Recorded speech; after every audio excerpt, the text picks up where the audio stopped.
사랑하는 은혜와 진리 장로교회 교우 여러분, 어젯밤도 평안하셨습니까? 오늘도 우리의 상황이나 형편이 아니라 우리가 누구인지 우리의 정체성을 기억하고 무엇이 하나님의 뜻을 이루는 삶인지를 판단하며 행동하는 저와 여러분이 되시기를 주님의 이름으로 축원합니다. 오늘 새벽에 만나 본문은 사사기 6장입니다. 그 중에 36절부터 40절을 제가 읽어드리겠습니다. 기드온이 하나님께 여짜오되 주께서 이미 말씀하신 같이 내 손으로 이스라엘을 구원하려 하시거든 보소서 내가 양털 한 뭉치를 타작마당에 두리니 이슬이 양털에만 있고 사면 땅은 마르면 주께서 이미 말씀하신 같이 내 손으로 이스라엘을 구원하실 줄 내가 알겠나이다 하였더니 그대로 된지라. 이튿날 기드온이 일찍이 일어나서 양털을 취하여 이슬을 짜니 물이 그릇에 가득하더라.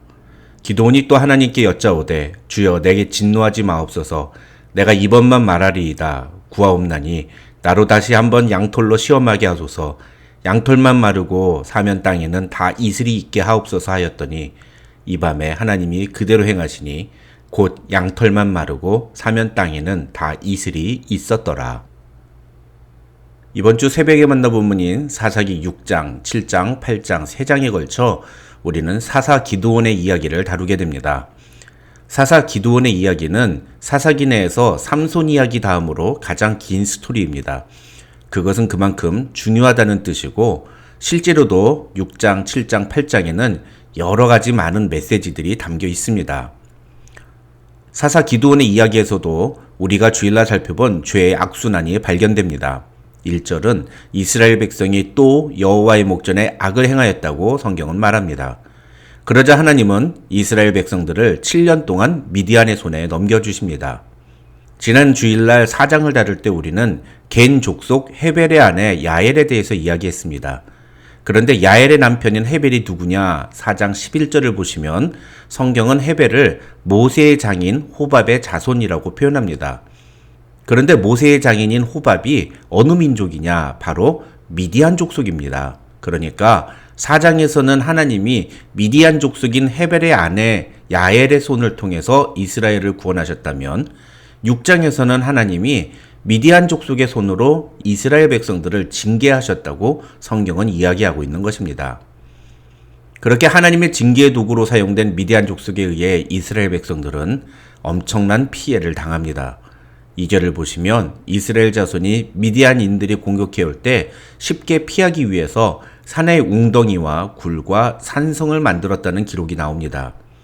그런데 역설적인 것은 원래 굴이나 웅덩이 같은 것을 만들어 놓고 사는 민족이 바로 미디안 족속이라는 것입니다. 그래서 이것은 하나님의 백성이 하나님 앞에 범죄하면 하나님의 백성답게 살지 못하고 세상 사람들이 사는 방식대로 살아간다는 사실을 우리에게 보여주고 있는 것이라 할 수 있습니다. 왜 그렇게 굴이나 웅덩이, 산성을 만들어야 했을까요? 3절에서 5절을 보시면 이스라엘의 파종기가 되면 미디안 사람들이 아말렉 족속이나 동방 사람들과 함께 메뚜기 떼처럼 몰려와서 먹을 것을 남겨두지 않고 싹쓸이 해갔다는 기록이 나옵니다. 미디안 사람들이 엄청나게 약탈을 해간 겁니다. 그 수가 얼마나 많은지 메뚜기 떼같이 들어왔다고 5절에 표현합니다.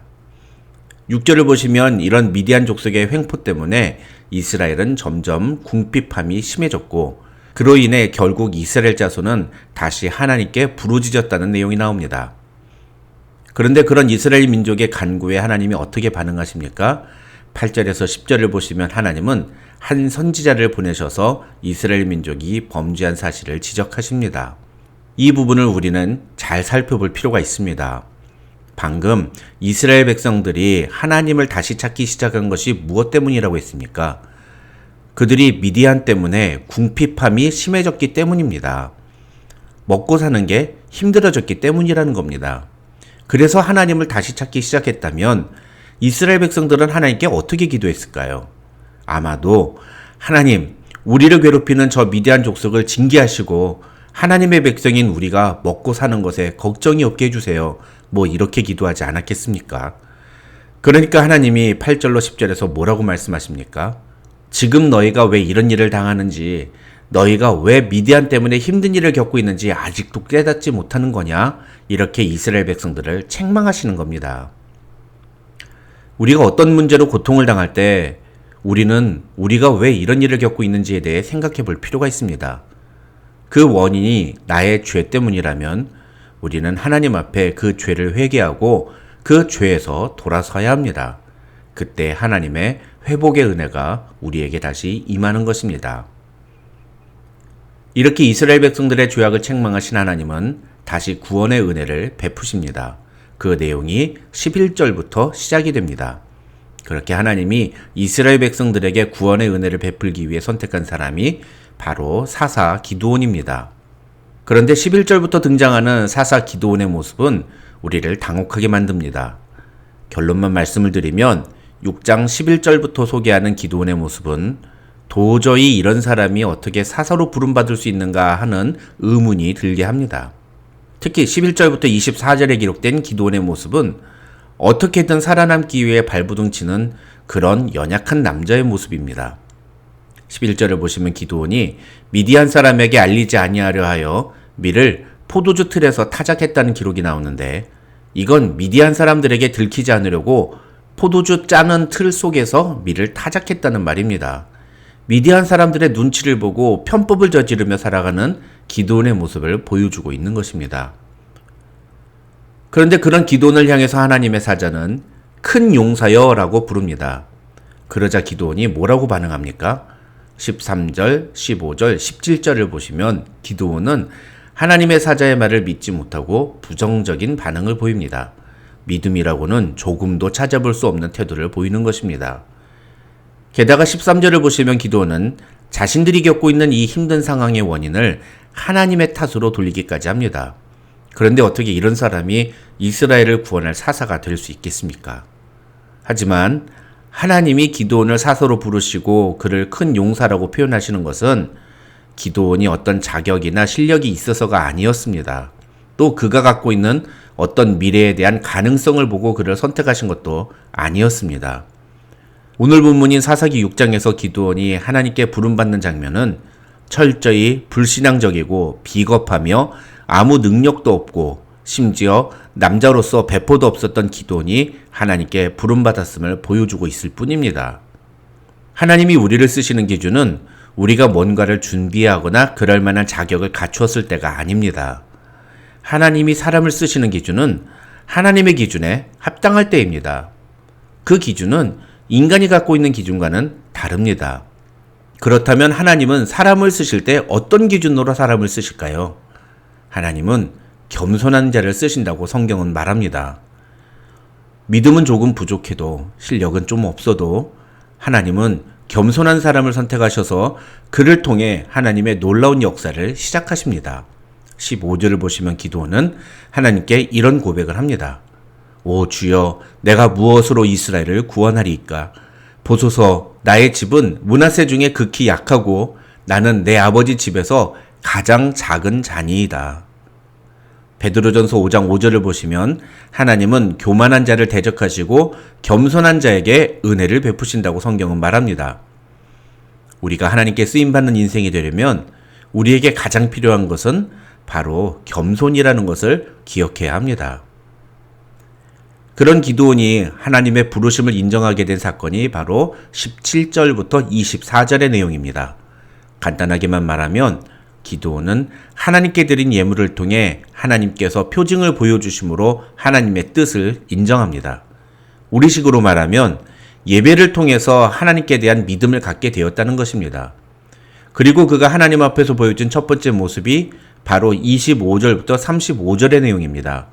하나님은 하나님의 부르심을 인정한 기드온에게 첫 번째 사명을 주시는데 그것은 바로 기드온의 아버지가 세운 바알의 제단과 아세라상을 제거하고 그것으로 하나님께 번제를 드리라는 것이었습니다. 하나님은 기드온을 이스라엘을 구원할 사사로 세우기 원하셨습니다. 그것을 위해서 하나님은 기드온이 먼저 자기 집안에 있는 우상을 제거하게 하셨습니다. 이것은 결코 쉬운 일이 아니었습니다. 왜냐하면 그것은 기드온이 살고 있던 동네인 오브리 사람들로부터 강력한 저항과 반대에 부딪힐 것이 뻔했기 때문입니다. 실제로 28절부터 31절을 보시면 오브리 성읍의 사람들은 기드온이 바알의 제단과 아세라상을 부쉈다는 사실을 알고 기드온을 죽이려고 했습니다. 기드온은 이런 일을 충분히 예상했고 그래서 하나님의 명령을 밤에 그것도 자기 집안의 종 10명과 함께 합니다. 27절을 보시면 성경은 기드온이 그렇게 한 이유가 그의 아버지의 가문과 그 성읍 사람들을 두려워했기 때문이라고 분명히 말합니다. 하지만 중요한 것은 기드온은 결국 하나님의 명령에 순종했다는 것입니다. 그것이 중요한 것입니다. 사람들 때문에 사람들이 무서워서 하나님의 명령에 불순종할 것인가? 아니면 사람들의 반응이 두렵지만 그럼에도 불구하고 하나님의 명령에 순종할 것인가? 그 두 가지 모습 중에 어느 모습을 보일 것인가가 우리의 믿음을 보여주는 것이라 할 수 있는 것입니다. 마지막으로 33절부터 40절에 나오는 내용은 우리가 기드온 하면 떠올리는 그 유명한 양털 사건입니다. 이 양털 사건은 33절로 35절에 기록된 미디안과 아말렉 그리고 동방 사람들로 구성된 미디안 연합군과의 전투를 앞둔 기드온이 다시 한번 하나님께 확실한 증거를 구하는 장면입니다. 다시 말하면 예배를 통해 하나님이 자신을 부르셨다는 사실을 인정하기는 했지만 미디안 연합군과의 전투를 앞둔 이 중요한 순간에 기드온은 여전히 자신에 대해 불확실하고 믿을 수 없는 마음을 다잡기 위해서 하나님께 간구의 기도를 드린 것입니다. 그런데 결론적으로 여기서 하나님은 기드온이 기도한 대로 응답해 주십니다. 그것은 자신의 연약함을 그대로 인정하며 하나님께 확신을 구하는 기도를 향한 하나님의 은혜였습니다. 이 36절부터 40절에 나오는 기드온의 기도는 하나님을 시험하는 것이 아니라 하나님의 은혜를 구하는 기도였다고 보는 것이 옳습니다. 여기서 중요한 것은 기드온이 자신의 욕구를 채우기 위해서 자신의 목표를 이루기 위해서 하나님께 그런 기도를 한 것이 아니라는 것입니다.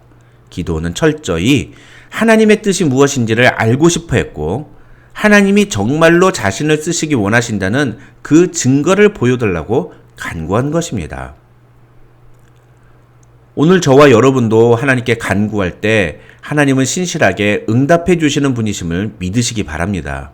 아무 자격도 능력도 실력도 없지만 우리가 겸손히 하나님을 인정하며 하나님 앞에 나아갈 때 그리고 그렇게 연약한 우리를 통해 일하기 원하시는 하나님의 도우심을 구할 때 하나님은 우리에게도 반드시 응답해 주신다는 사실을 믿음으로 고백하며 주님 앞에 나아가는 것이 필요합니다. 오늘 하루 저와 여러분의 삶 속에 이런 믿음의 고백을 통해 하나님의 은혜와 하나님의 역사를 경험하는 그런 귀한 하루가 되시기를 주님의 이름으로 축원합니다.